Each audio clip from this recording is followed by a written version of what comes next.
I can hear you. What is it? Yeah, I got spooked the other day. The crash rattled me. I'm sorry, it's just... I don't know who to trust. There's not many decent options out there, but I'm getting desperate, so, I need to take a chance, on you. What do you think? Can you help me out? Please?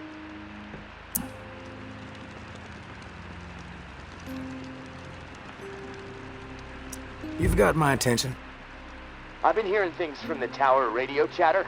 They found something, and I need it. Bad. Problem is, I have no way to get my hands on it without help, without you. Now, I'm willing to give up what I know about the reserve, in exchange. Does that sound fair? What do you need? A pump flow regulator. A tower patrol founded by Memorial Lane in the Garden District. It's just another useless piece of junk to them.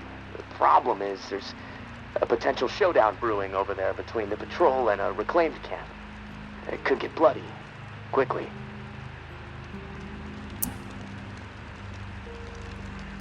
What else? I like to be fully informed before putting my ass on the line. Fair enough. What do you want to know?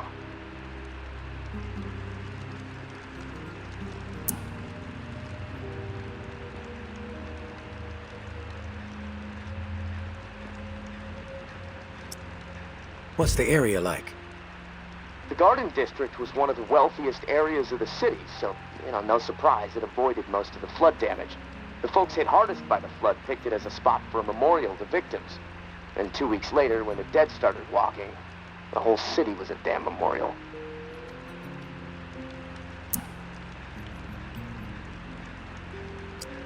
Why are they fighting? Resources, territory, two opposed ways of thinking, butting heads. I mean, from everything I've been hearing on the radio the last couple of months, the bad blood just keeps getting worse. Look, I'm staying out of it, but I can feed you more details if you want.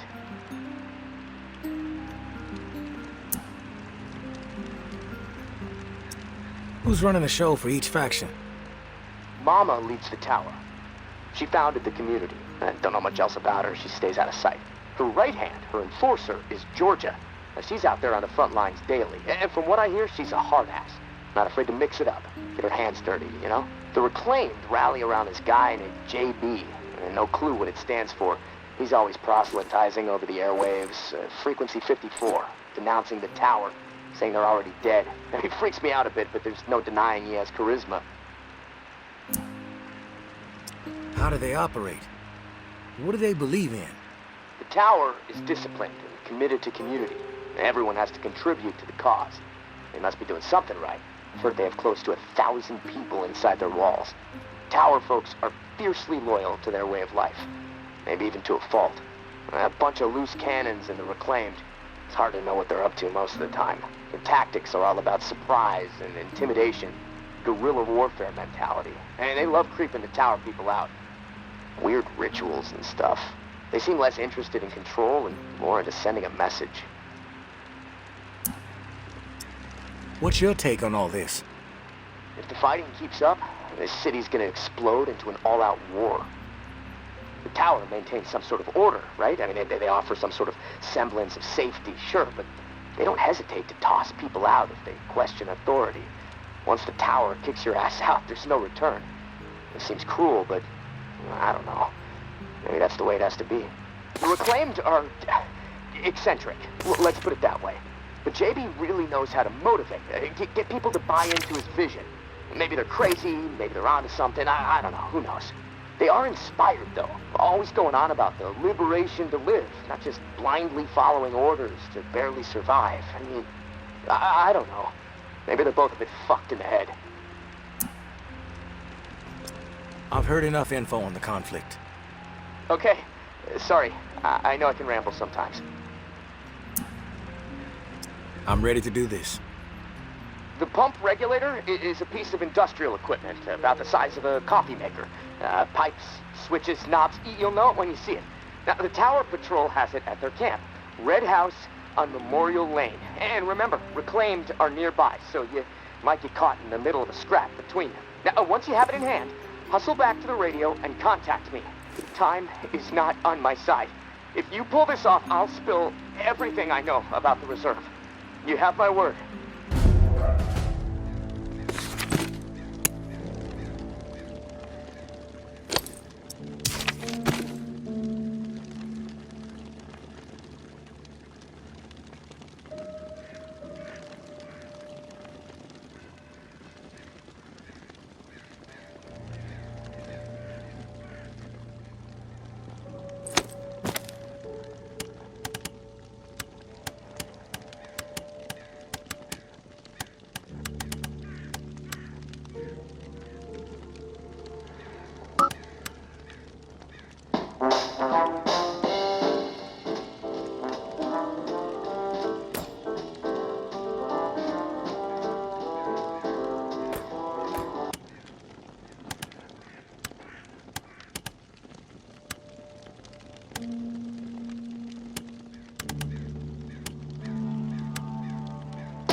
We cannot be afraid to ignite our passions, even in the midst of the nightmare.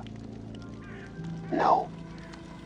It is precisely then, when the nightmare's claws are digging into the thin flesh of our fading hope, that we must defy the nightmare and live. Truly live.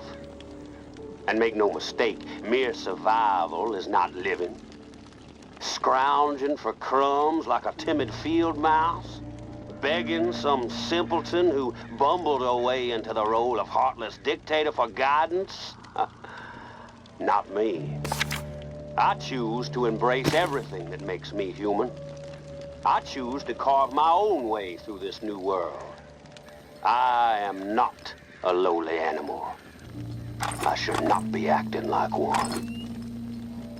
Humor me for a moment while I recount an old Bayou legend. Many of you listening will no doubt recall the campfire tale of Charlie Boy, who met his end at the hands of the Suquillon at the Bogachita Swamp. But a lesser-known Charlie Boy tale is what I will regale you with now. As a youth, Charlie Boy was not one to adhere to rules. In fact, you could say the young lad was a bit of a miscreant. Thieving, vandalizing, terrorizing. Mischief was in his blood, and mischief is what made the man. On a sweltering summer's eve, one of those NOLA nights when the air was so thick and hot a dragonfly could barely get airborne, Charlie Boy set out from his home in the 17th Ward and skulked on over to the Garden District with revenge thumping in his chest. His family had been wronged by some rich folk landlord types who were scheming to get Charlie Boy and his family evicted for no good reason at all. Now, Charlie Boy knew there wasn't much he could do, being just a 12-year-old beanpole, but he was not about to sit idly by and let old money greed ruin his family without landing a counterpunch. So out of chicken wire, Charlie Boy molded a huge head and put an old Pulcinella mask on it, the nose stretching down to the chin. He painted the whole thing black as night. With the head on his shoulders, Charlie Boy stood a gangly 7 feet tall, a messenger from the underworld. When he found the mansion of his oppressors, midnight about to strike, he slipped over the backyard wall and scanned the opulent home for a bedroom window to tap upon and give the sleeper inside the fright of their life. Make them think death itself had come for them. Tap, tap, tap. But there was no need. The patriarch himself was lounging outside, 10 sazeracs deep in his nightly drunken stupor, half asleep and unaware. Charlie Boy knew this was his moment. He crept up and stood unnaturally tall behind this slob of a man, reached out and grabbed a spotty patch of thin hair atop his head and yanked. The man's head snapped back, eyes wide with terror as he stared up into the looming face of death. And his heart just stopped. In an instant, a 12-year-old boy was transformed into a man of power. A man who understood what a glorious weapon fear could be. A man who would never again allow anyone to tread upon him without consequence. In an instant, a legend was born.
Find somewhere else to be.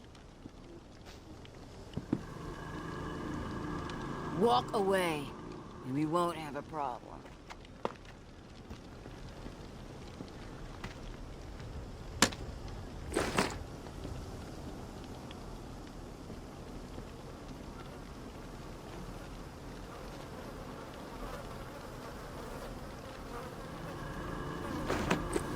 got nerve rolling in here uninvited.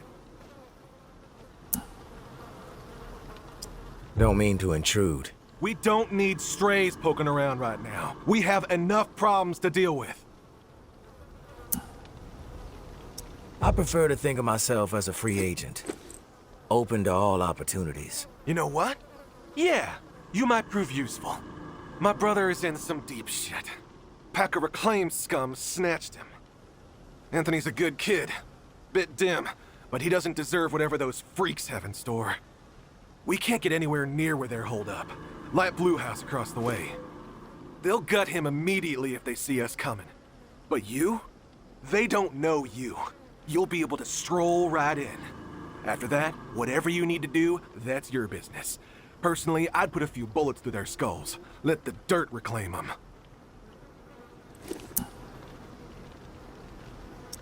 I like to know what I'm up against ahead of time. What are their numbers exactly? We've seen as many as 4 on the 2nd floor.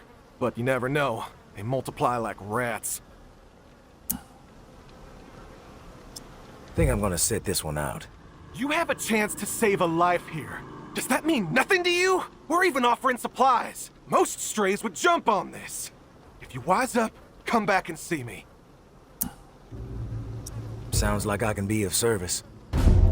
Get to it then. Knowing how those savages operate, you might not have much time before they execute him.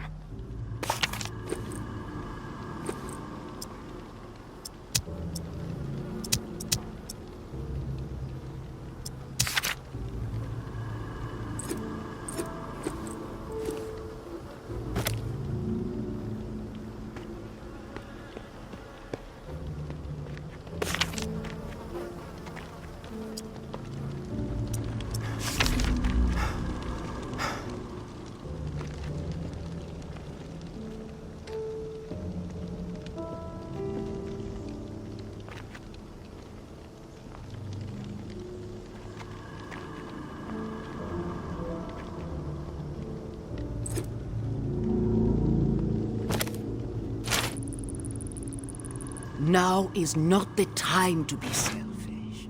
Now is the time to commit to a community, to be part of something. Our vision for the future is rooted in hope. It ensures a future for humanity. Cast despair aside. There is no point in clinging to it. Do not commit to isolation. Dedicate yourself to a grander purpose. And you will not be alone. Trust in us to guide you. And we will put our trust in you.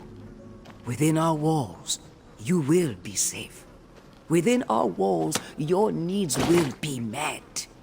Within our walls, life goes on. The tower will always stand. Mama.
Who the hell are you?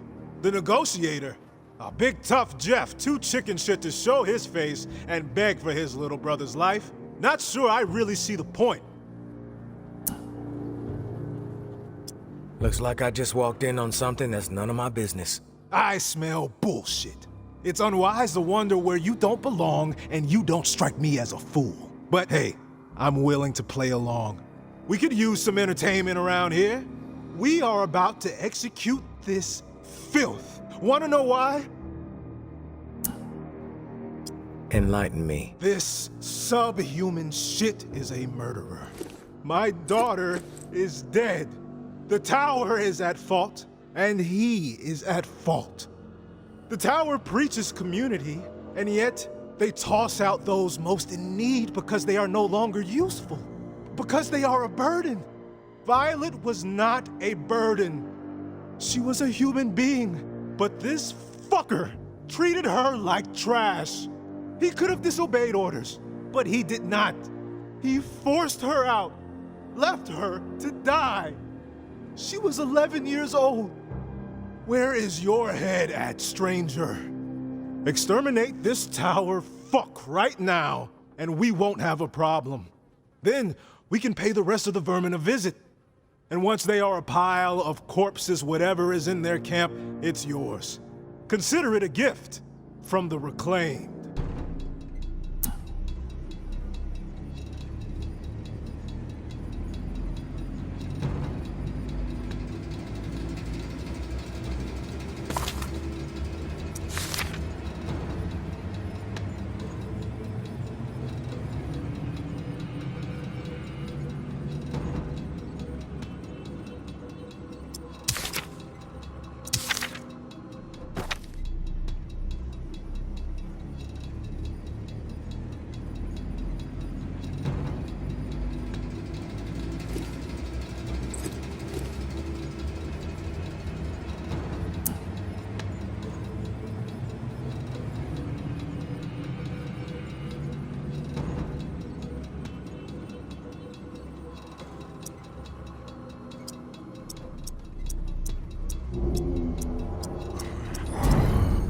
These things just keep coming!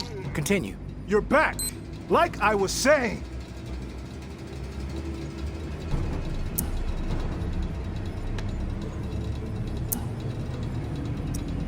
It's difficult. But sometimes, we have to choose justice.